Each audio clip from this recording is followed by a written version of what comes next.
They're ready to get terminated, and then that I want them to love me syndrome happens.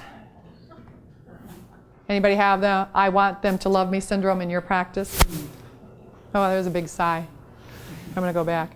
The I want them to love me syndrome, I'll give you an example. So doctors, again, I'm not picking on you. You didn't really sign up to have this position. You thought you were going to do dentistry. They didn't tell you were going to do everything else. And all of a sudden now you've got to let someone go that's probably breaking your heart because you really wanted that person there because they are such a good performer in so many ways. And you really want the team to like you in that. So you decide, okay, you know what? I'm gonna let this go this time. Well, what happens is I want you to visualize the boat, the orange boat, for my sake. Visualize the orange boat, and you're at the head of the helm. I think it's the helm, whatever. I'm not a big boat person. I only use the terminology.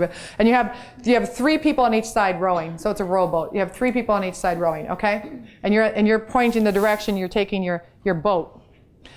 And all of a sudden you have this team member, which is the person who should have been terminated. You didn't. They're no longer rowing. That's in essence what's happening because you're not holding them to the same standard. So they're not rowing as hard. That means the other 5 have to row just as hard or harder. Now that person may love you. Actually, they don't. They probably disrespect you. And now the other problem is the other 5 have just lost respect for you as well.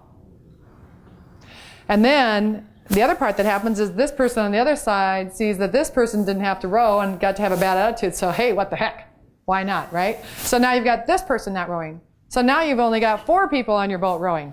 You're not going as fast. You're not going. And if you get all 3 people on the same side to stop rowing, you're just going in circles. That's what happens.